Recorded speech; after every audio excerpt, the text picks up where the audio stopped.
안녕하세요. 한국법제연구원 현준원입니다.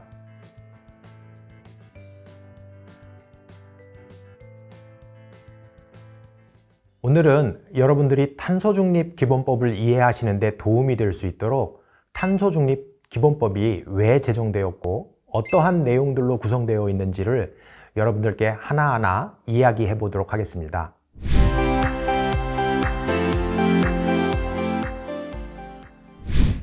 우리나라에서 최초로 기후변화 이슈를 본격적으로 다룬 법은 무엇일까요? 바로 2010년에 제정된 저탄소 녹색성장기본법, 일명 녹색성장법입니다.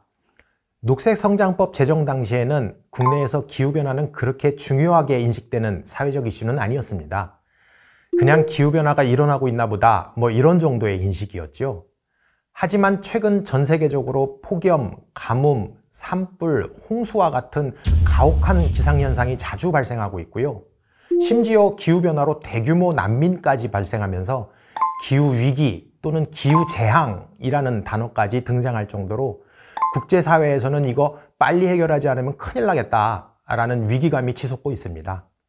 이에 기후위기 대응을 위해서 유엔 산하기구인 IPCC라는 곳에서 2018년에 채택한 1.5도씨 지구온난화 특별보고서를 발표하면서 2050년까지는 탄소 중립을 달성해야 한다라고 해서 2050 탄소 중립은 전 세계적 목표가 되었고요.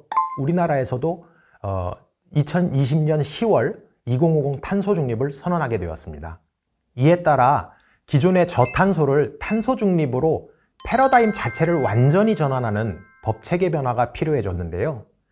온실가스 순배출을 0으로 만들어야 하는 시대에 기존 저탄소에 맞춰서 제정된 녹색성장법은 사실상 성장에 따른 상당한 온실가스 배출은 전제로 하지만 그 배출량을 줄여보자 이런 정도 수준에 머물러 있었기 때문에 탄소 중립에 적합한 법을 제정하게 된 것입니다.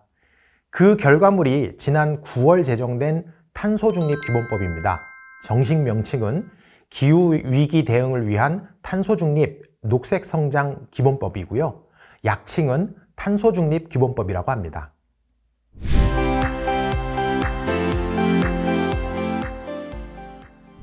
탄소중립기본법 제정 과정에서 기존 녹색성장법을 폐지하고 대체법으로 제정할 것인지 아니면 녹색성장법은 그대로 병존시키면서 보완법률을 제정할 것인지부터 2030년 간축 목표를 법률로 규정할 것인지 아니면 시행령으로 규정할 것인지 등 다양한 논의가 있었습니다. 국회에서는 녹색성장법 내용 중 탄소중립 시대에 맞지 않거나 미비된 내용을 보완하기 위한 8개 정도의 법률안이 제출되었었죠. 2050년까지 탄소중립을 위한 중간단계 이행 목표로 중요한 의미가 있는 2030년 감축 목표 수준을 정하는 과정에서 IPCC에서 발표한 산업화 이전 대비 지구 평균 기온 상승폭을 1.5도씨 이내로 제한하기 위해서 온실가스 배출량을 2030년까지는 2010년 대비 45% 이상으로 감축하는 목표로 정하여야 한다.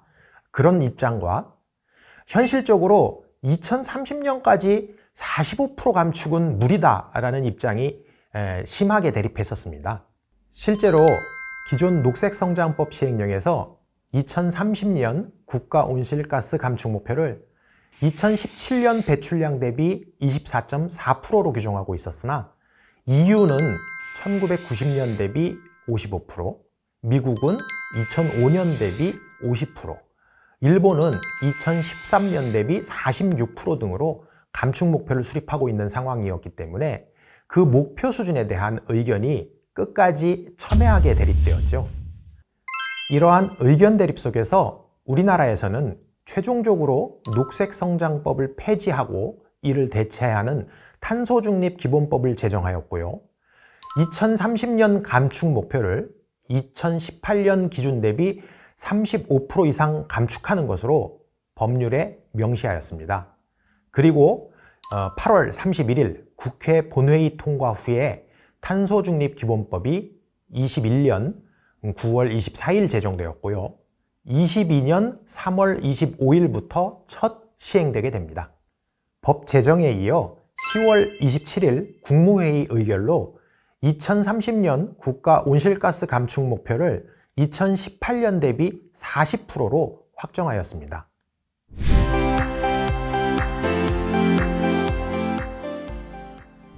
첨예한 의견 대립 속에서 제정된 탄소중립기본법은 전 세계 14번째로 2050 탄소중립 목표와 그 이행체계를 법제화하였고, 가장 논의가 뜨거웠던 2030년 감축 목표, 즉 2050년 탄소중립으로 가기 위한 중간 단계 목표도 법으로 명확하게 규정하였다는 점에서 큰 의미가 있다고 할 수 있습니다. 또 탄소중립기본법이 녹색성장법과 가장 차별화되는 지점이라고 할 수 있을 것 같은데요. 탄소중립 달성을 위해서 미래세대, 그리고 노동자, 지역주민 등 전 세대와 전 계층이 참여하는 거버넌스가 중요하다는 점을 강조하여 탄소중립을 실현할 수 있는 다양한 장치들을 규정하고 있다는 점이 중요한 의의라고 할 수 있을 것 같습니다.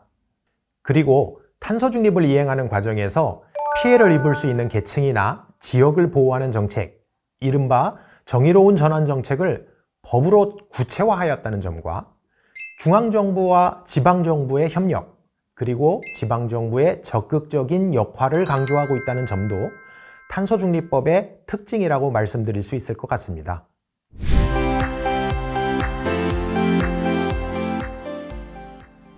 그럼 다음으론 탄소중립기본법의 주요 내용을 간략히 소개해 드리도록 하겠습니다.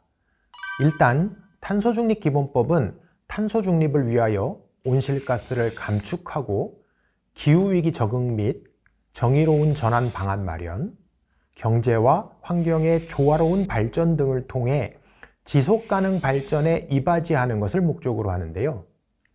전체적인 체계는 지금 보시는 표와 같이 정리해 볼 수 있을 것 같습니다. 탄소중립기본법의 제정 이유는 2050 탄소중립을 달성하여야 한다, 이것이기 때문에요. 가장 상위 비전으로 당연히 2050 탄소중립 목표를 두고 있고요.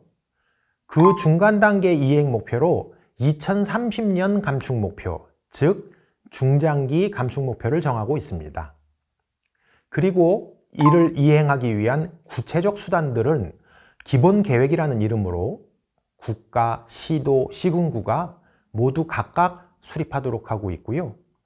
또한 일종의 시책으로서 반드시 추진하여야 할 사항을 온실가스 감축, 기후위기 적응, 정의로운 전환, 녹색 성장과 같이 크게 4가지 분야로 나누어서 세부적인 분야별 시책들을 법으로 정하고 있습니다.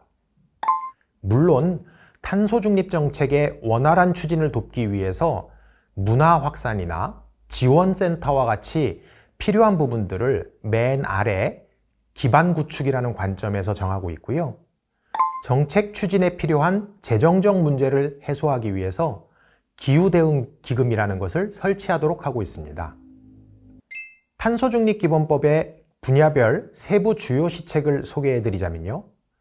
일단 탄소중립기본법이 제정되면서 2050 탄소중립과 2030년 중장기 감축 목표를 달성하기 위해 부문별, 연도별 온실가스 감축 목표를 설정하고 목표의 이행 현안을 매년 탄소중립위원회가 점검하고 그 결과 보고서를 작성해서 공개하도록 하고 있습니다.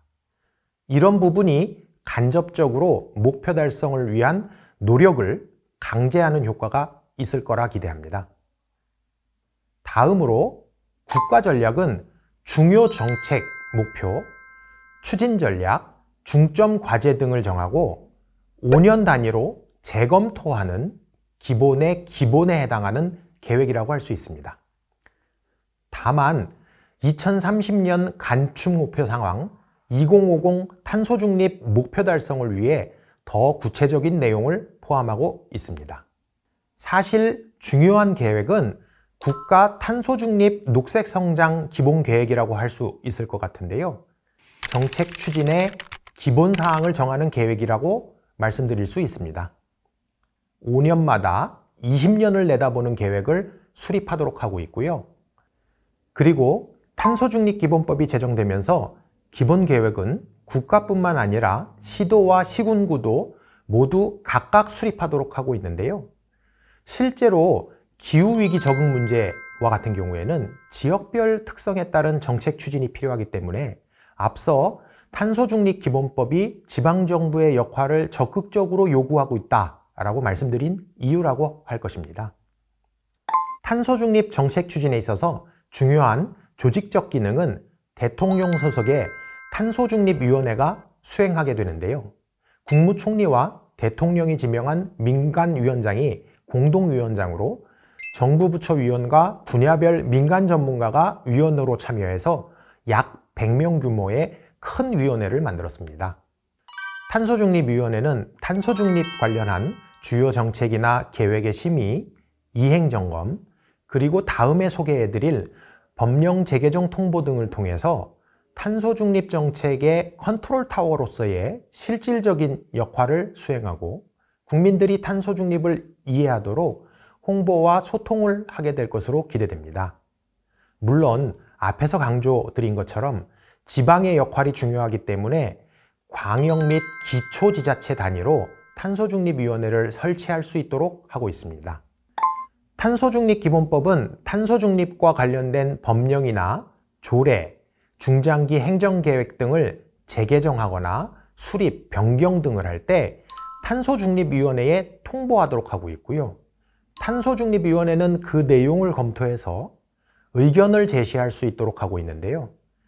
그 검토 결과는 적절하게 반영하여야 한다라고 하고 있기 때문에 이것이 탄소중립위원회가 탄소중립 정책의 컨트롤 타워의 역할을 실질적으로 수행할 수 있도록 하는 중요한 수단이 될 것이라고 생각됩니다. 기후변화 영향평가라는 제도를 도입한 것도 탄소중립기본법의 중요한 특징 중에 하나인데요. 간단하게 말씀드리자면 환경영향평가를 할 때 기후변화 영향도 같이 평가하라는 것이고요. 앞으로는 국가의 주요 계획이나 대규모 개발 사업 등을 추진할 때 기본적으로 장기적인 기후 영향을 고려할 수밖에 없게 될 것입니다. 그리고 온실가스 감축인지 예산제도라는 것도 아주 중요한 특징인데요. 정부가 예산 편성을 할 때 온실가스 감축에 기여하는 예산이 우선 편성될 수 있도록 하는 거니까 앞으로는 각종 정부 사업도 기후위기 대응을 우선순위에 놓지 않을 수가 없을 겁니다. 기존에도 온실가스 감축 정책의 가장 큰 틀이었다고 할 수 있는 목표관리제와 배출권거래제는 탄소중립기본법으로 넘어와도 큰 변화 없이 추진될 것으로 기대되고요. 다만 감축 목표가 강화되는 만큼 그 규제 강도도 강해질 수밖에 없을 것이다. 이런 점은 예상해 볼 수 있을 것 같습니다.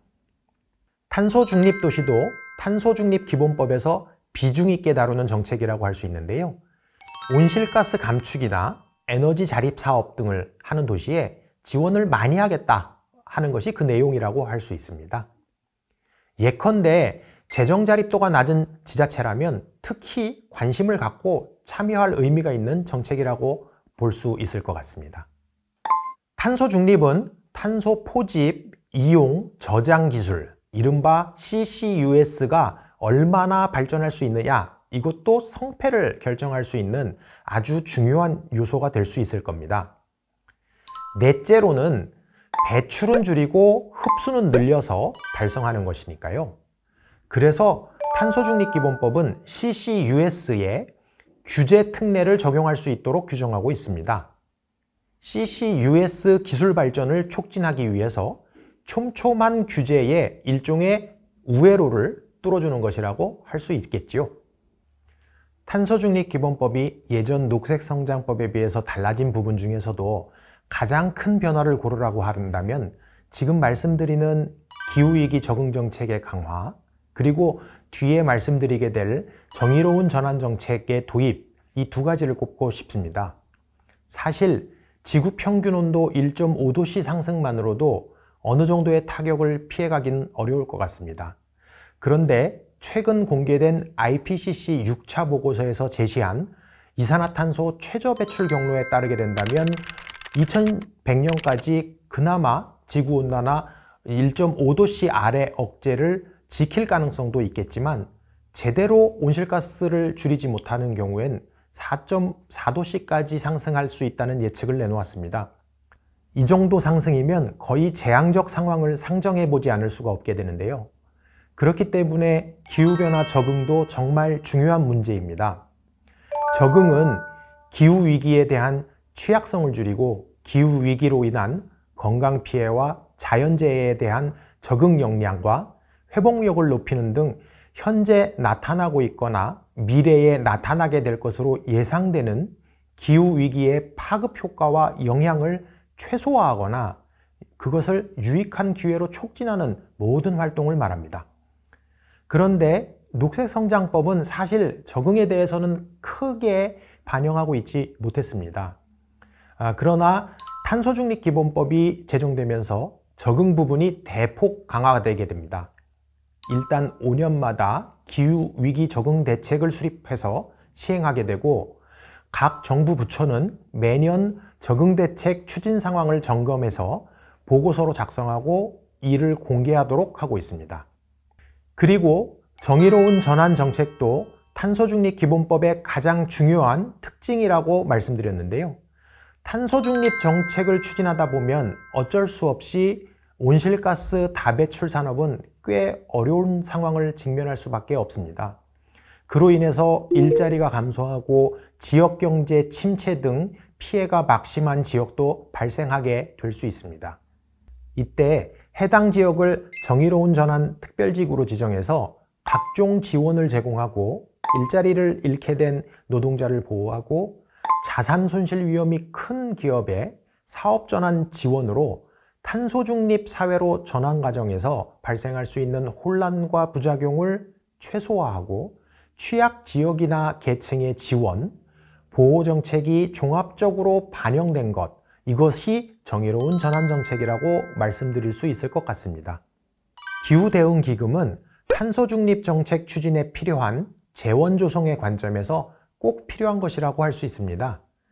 온실가스 배출권의 유상할당 수입을 포함한 다양한 재원이 법에 명시되어 있으며 정부의 온실가스 감축 기반 조성 운영, 기술 개발이나 정의로운 전환 정책 등에 사용할 수 있도록 되어 있습니다.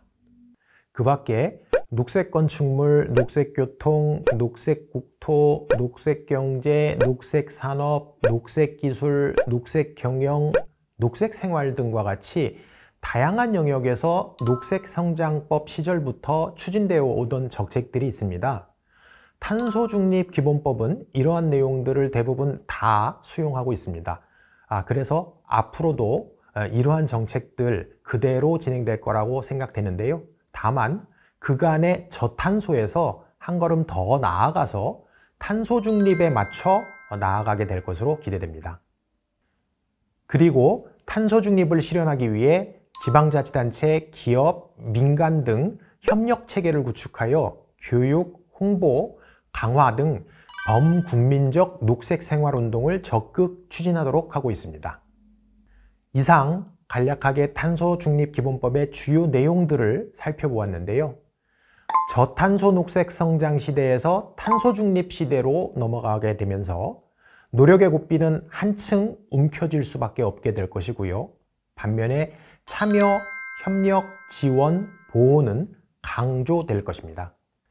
마지막으로 탄소중립기본법에서는 기후위기를 기후변화가 극단적인 날씨뿐만 아니라 물 부족, 식량 부족, 해양 산성화, 해수면 상승, 생태계 붕괴 등 인류 문명에 회복할 수 없는 위험을 초래하여 획기적인 온실가스 감축이 필요한 상태를 말한다 라고 정의하고 있습니다. 기후위기 해결을 위해서 인류는 원컨 원하지 않건 탄소중립이라는 대전환의 시기를 맞게 되었습니다. 대전환의 시기에 탄소중립기본법이 그 목적을 효과적으로 달성해서 부작용은 최소화하고 2050 탄소중립 달성에 탄탄한 기반이 될 수 있기를 바랍니다. 감사합니다.